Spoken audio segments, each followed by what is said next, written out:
Hey there everyone, Parker Team Shockwave here. Today I'll be doing a deck profile of my Red Dragon Archfiend deck. This is something you guys saw from my matchup against Larry and his Lord of Red. If you guys don't know what I'm talking about, here's an annotation right here and also link down below. Other than that, let's get started with the deck profile. Alright guys, so let's start the deck profile off with the monster lineup. So I played 3 of the Red Resonator. If you guys are not familiar with this is a tuner. Just in mind, all Resonators are tuner monsters. And this card has 2 effects. If this card is normal summon, I can special summon a level 4 or lower monster from my hand to the field, and that's pretty much it. So it sort of has that Marauding Captain effect, as well as a special summon effect where if this card is special summoned, I can choose one monster on my side of the field. That monster attack will boost my life points by that current attack. So that's pretty good, especially if you have one of the big Synchro monster out, especially was it Red Nova or the Abyss Bane. Definitely will give you a lot of life points and help out with some of the other cards I will mention later on. Next, I played 3 of the Creation Resonator. So it's a level 3 tuner and it has the effect of it can special summon itself if you control a Synchro level 8 or more monster. So that's pretty much it, nothing really special about it.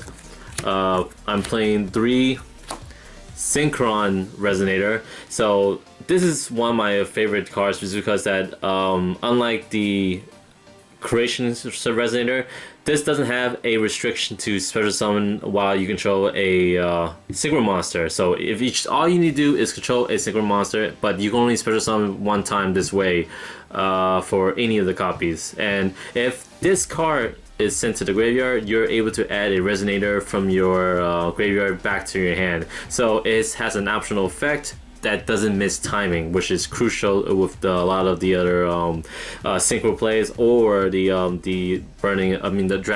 Red Dragon Archfiend's effect. I played the 1 Dark Resonator.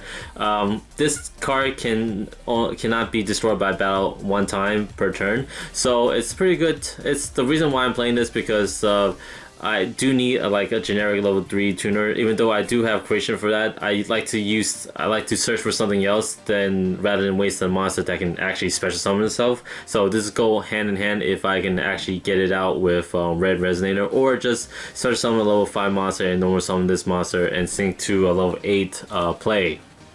And another one-off card of the Resonator that will end all the Resonator cards that I have in this deck, and that's Chain Resonator.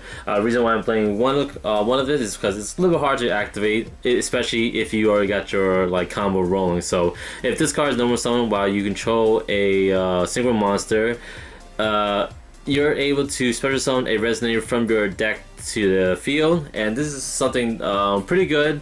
But if you already got your combo rolling, you don't really need to use this effect very often, but sometimes you might do want to activate a Bane's effect to tribute a monster, so you're able to special summon a Red Dragon Archfiend from your graveyard, and usually you will get out Synchron Resonator right here to actually get a bonus effect so you can add more cards to your hand. So that's pretty much it for the Resonators. Now I'm playing 3 of the Red Sprinter. Also a new card from the high speed racers set. This card allows me to special summon a level 3 or lower fiend monster from my hand to the field if this card is normal or special summon on my side of the field while I control no monsters. So very restrictive, but this card with the help of the other Resonators could give me my 5, 6, and 7 Synchro plays. So I'll show you a little more later once I get to it. So now the one-off, I'm playing the Glow Bulbs. Another way to utilize my Synchro plays. Can't play a deck without Synchro without Glow Bulb, so it's one of the fan favorites to play, especially if you mill correctly. I'm playing the 3 Garbage Lord. I know a lot of people are big. Oh, I'm sorry. I'm playing the 2 Garbage Lord. I know a lot of people are not a big fan of this card because it has a cost of 2,000 to actually activate, but the reason why I'm playing it because as you just saw before, I do play Cyber Dragon and it does contradict if I play cards like Solar Windjammer, this card right here, or Primitive Moth or Butterfly, if I'm not mistaken about the other level 5 monster I can summon. But if I do already control like a monster on my side of the field, I can just special summon this card without the restriction like Cyber Dragon had. So this is the reason why I'm playing it. I know a lot of people are not a big fan of this card, and it does cost a lot to order to activate it. But like I mentioned before, if you ever to activate Red Resonator's effect to boost the real life points, maybe that will help expand the cost to special summon this monster. So I do agree with you guys. I'm not a big fan of cards this week, but there's some situation where I feel like I'm in the dire need of actually keep on specializing more high monsters so I can keep my single plays going. And now with the last but not least, I played 3 Cyber Dragons. There's a lot of choice from here where I could have done. I could have played like I showed you guys before, the Solar Windjammer, because all I need to do is control no monster. It doesn't matter if my opponent's control a monster or not. So I can special summon that to get my level 5 play. But the reason Cyber Dragon is crucial for me, because if Cosmo is the thing right now, and if you're playing in the format, Cosmo will get more popular, especially this weekend. So with all the new support that coming out, so Cyber Dragon is a dire need. And yes, I do play Chimera Attack in my extra deck, so I will show you guys that once we get to that point. But again, reason why I'm playing Cyber Dragon, if you're expecting to just play this deck for fun and you want to have a little more consistency to summon like level 5 monsters, then play your Wind Solar Jammer or your Primitive Butterfly. And that's pretty much it for the monster count. I believe that is 20 in all in total. Alright guys, for the spell lineup, I'm playing 3 of the Resonator Call. If you guys are not familiar with this is basically the rota of the deck to get any of your Resonator. So pretty simple. Next, I'm playing 2 Resonator's Destruction. If you're not familiar with this, it's a continuous spell card that self-destructs itself at the second of your end phase when you activate this. And so if you use any of your Resonator card as a material for a Synchro summon, you're able to pop a card from your opponent's side of the field. Great card to have. I think at the most I can do with this, especially with this deck, I popped the max of 2 per turn before it self-destruct. So if you guys not like this card, because it does seem gimmicky, I do recommend playing like Dark Holes or more MST, so you can actually clear your back row, so you have more less worries about your opponent stopping your synchro plays, which is the main focus of this deck. So now I'm playing 3 Instant Fusion. Instant Fusion is a must-have because it does give you out level 5 monsters to sync into any other monsters from your extra deck, as well as the Northern play as well. But if you guys think that it's too much playing these 3 as well as the 5 level 5 monsters I showed you guys before in the main deck, I think this is enough, just because that just not having these in the deck really does slow down the deck if you actually want to push for game when it comes to bring out your big monsters from your extra deck. So this is the must-have. Now I'm playing 2 Lance and the 1 MST. The reason why is that I really don't want to blind MST something that might not have been a threat, so I use the Lance also to help protect me if my, like, say Cyber Dragon or my Synchro monster are being destroyed. Lance will help me protect it, especially for a deck that has like high attack monster like the Abyss, Bane, or even Red Nova. Lance will protect me and you don't have to worry about the decreased attack. Next, I play the 1 Day of Peace, another one-off card just so I can just stall for time if I really need it. Same thing for 1/1, allow me to get any of my level 1 tuners to bring out. Usually I want to bring out Glow Bulb, or another second best option is the Synchron Resonator. Soul Charge is also a must if you want to continue bringing out big monsters. Bring out these tuners so you can bring out more big monsters, and it doesn't matter if you can attack, just because that like some of the extra deck cards like the new Red Dragon Archfiend from this set coming out from Dimensional Chaos, Scarlight. It allows you to destroy as many special summon monster on your opponent's side of the field, or all both sides of the field, and then your opponents take 500 damage. So you don't have to worry about not able to attack, because that's not really much of a flaw when it comes to playing the Red Dragon Archfiend deck. And I remember one time I actually was able to play Soul Charge in late game, bring out my Abyss, my Bane, and my Scarlight, all three on the field, and really there's nothing my opponents can do, because Bane was very a defensive monster I can use to stop anything crucial from my opponent. And then now I played the one Ugeki. Mass removal is very crucial because you do play a lot of weak monsters in the main board. So like I mentioned, if you don't like Resonator, take one of them out or both and play the Dark Holes. So that's pretty much it for the spell lineup.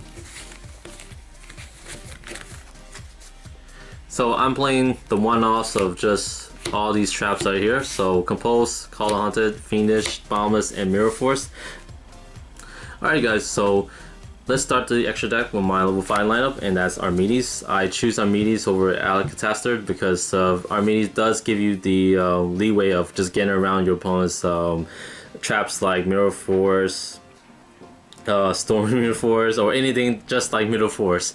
But also it doesn't allow your opponents to trigger any of their hand trap or monster effects that supposedly you might be attacking over. So great card to have.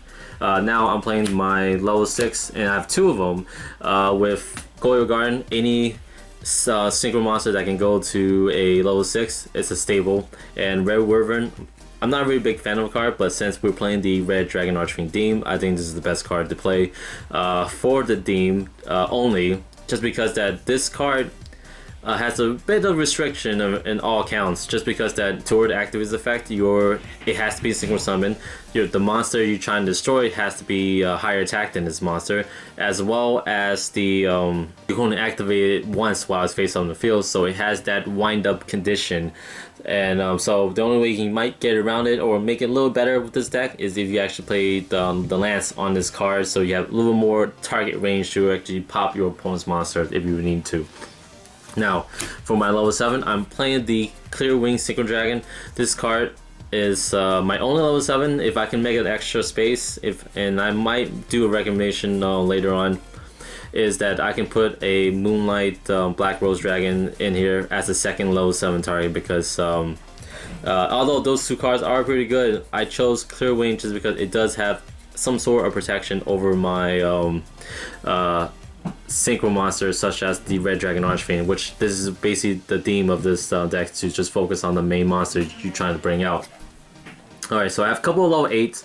The first one that is not a Red Dragon Archfiend is Spark Dragon. I think it's a very great card to be protective as well on your Red Dragon Archfiend. Not much else to explain on that. I also playing the Hot Red Dragon Archfiend. It can destroy all the attack position monster on the field, but you can't attack for the rest of the turn, so that's a really big condition.